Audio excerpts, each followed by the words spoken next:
Hernán Lugo Galicia, periodista venezolano especializado en política. Hernán, bienvenido, buena tarde para ti. Buenas tardes, un placer estar contigo.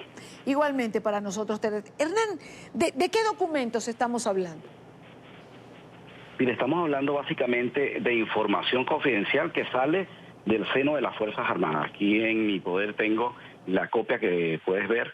Se trata de lo que se llama el radiograma, que es una información que básicamente consiste en registrar las órdenes que sale. En este caso, estamos hablando de información que está saliendo de lo que se conoce como la Dirección General de Mantenimiento del Orden Interno. Y básicamente se refiere precisamente a cómo abordar la situación de defensa del país en el caso de que supuestamente hay una invasión o una intervención extranjera.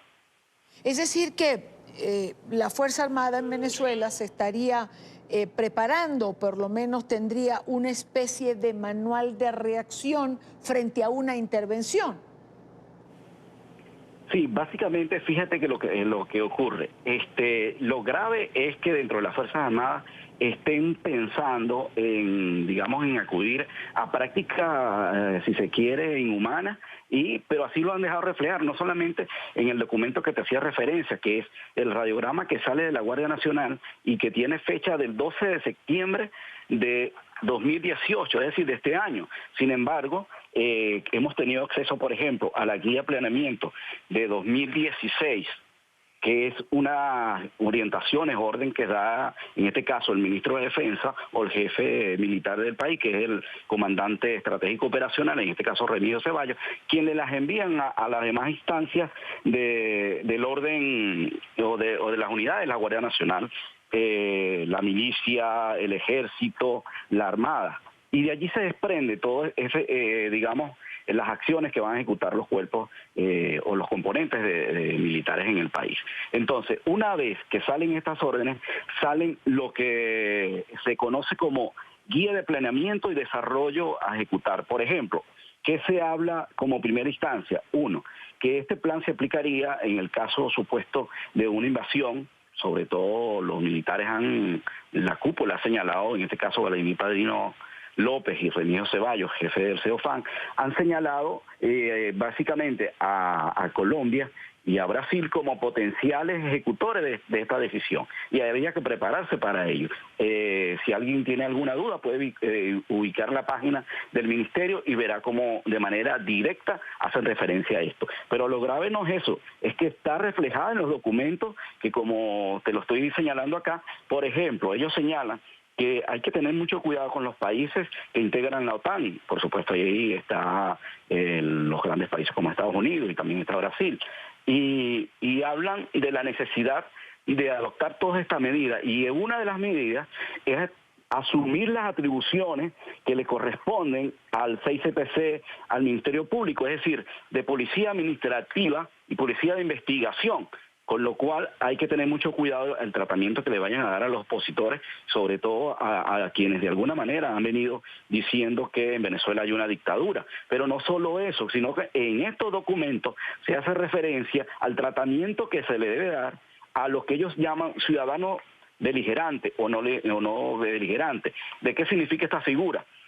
Son ciudadanos que pertenecen o son, digamos, oriundos, origen de los países que supuestamente harían la invasión o la intervención militar. Y aquí se habla precisamente que de acuerdo al artículo 19 de la Constitución y el artículo 329, la Guardia Nacional podía asumir esas funciones.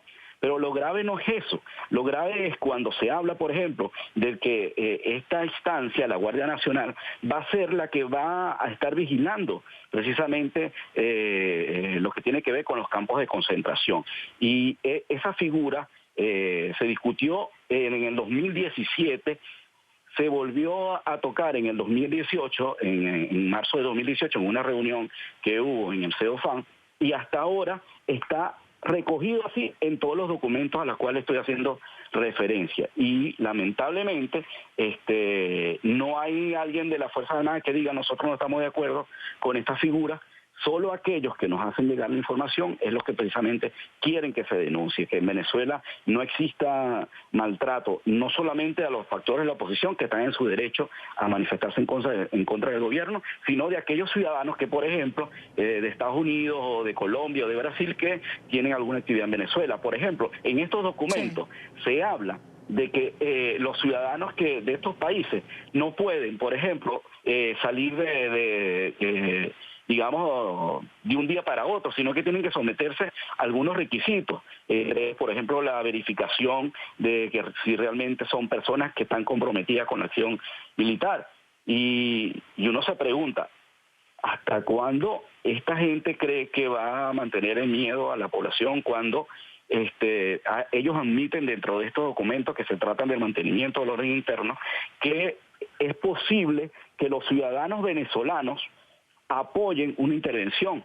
Y precisamente este manual de operación para el mantenimiento del orden interno tiende a eso, precisamente a controlar el orden interno, es decir, a factores ciudadanos venezolanos que de alguna manera estén en contra del gobierno y que estén a favor de alguna salida. En este caso sería una salida violenta, pero la encuesta señala que más del 80-90% de los venezolanos, si acaso no más, están favorables a un cambio político y, por supuesto, lo quisieran de una manera democrática, pero son las vías que le están, digamos, dando. Yo te voy a hacer referencia también a qué tipo de práctica se le está dando a los militares y sobre todo al componente de la Guardia Nacional. Y tú te preguntarás, ¿por qué se le está dando tanta rol protagónico a la Guardia Nacional? Y es precisamente, tiene que ver con los factores de poder que allí están presentes en el gobierno.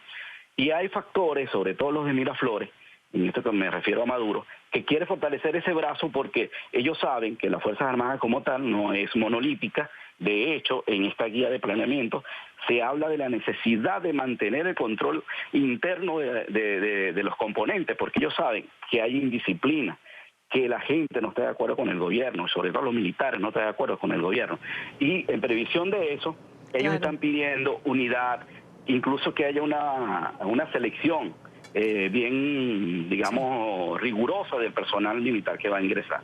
Y lamentablemente, por ejemplo, en estos otros documentos se habla de una guerra asimétrica, pero también se habla de la formación del control de las manifestaciones con armas de guerra de alto calibre, cuando, de acuerdo a la Constitución, el uso progresivo de la fuerza debe ser cuando la situación se desborde, es decir, por ejemplo, debe intervenir la Policía Nacional Bolivariana o la municipal o la regional, y en última instancia, cuando ya no haya control de la situación, es que interviene las Fuerzas Armadas, en este caso la Guardia Nacional.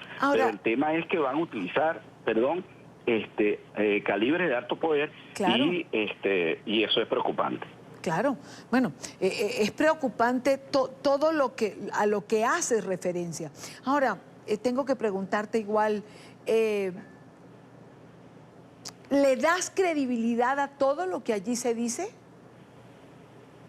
Quisiera decirte dos cosas. Sí. Uno, como te darás cuenta, no solo tengo acceso a la información de este año, tengo información a años anteriores porque durante el tiempo que estuve en Venezuela, hoy me encuentro fuera de Venezuela por razones de seguridad, estuve recibiendo información confidencial de altos oficiales que aún están dentro de las Fuerzas Armadas y, digamos, hemos mantenido una buena relación y además estos documentos que están en mi poder fueron consultados con otras personas las cuales no conozco y que efectivamente dieron fe de que se trataba de un radiograma original, firmado y salido en este caso de la Guardia Nacional, y también que existe esta guía de planeamiento, como llaman las órdenes específicas que da el jefe del CEOFAN, pero en este caso está firmada, por ejemplo, por el jefe de la Guardia Nacional, que es el general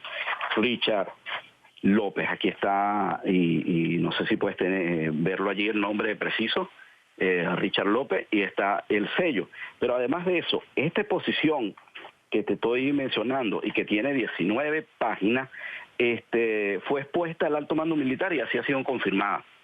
Hay una propuesta que se discutió en 2017 y que hasta ahora nadie ha desmentido, que precisamente ya venía en esa dirección, y eso va a tratar, por ejemplo, en la segunda etapa o la segunda parte de esta serie que vamos a sacar tanto en el Nacional como en Te lo cuento News, que habla, por ejemplo, de los periodos de guerra.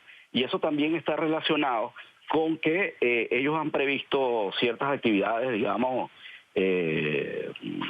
procedimentales, de acuerdo a lo que pudiera ser para ellos la intervención militar. Por ejemplo, aquí se habla, si pudieras tener, digamos, una visión exacta, pero, por ejemplo, se habla que en el caso de la intervención de los Estados Unidos, se habla de unos periodos de guerra, y aquí hablan de que esta primera etapa puede durar, de acuerdo a lo que dice acá, durará no menos de 90 días. Yeah. Y allí es donde dicen que la Guardia Nacional asumirá el control operacional de los otros organismos de policía de investigación penal. Claro. ¿Cuándo vamos a tener esa segunda entrega? Precisamente va a salir mañana en telocuento.net. Okay. .net. Sí, en Te lo cuento News, el portal Te lo cuento News. Te lo cuento News, sí. Es la segunda parte. Correcto. Hernán, te agradezco mucho que hayas compartido con nosotros estos minutos y esta información que evidentemente deja Con sobre la gusto. mesa el planteamiento de la preparación que sí tendrían en Venezuela la Fuerza Armada ante una intervención.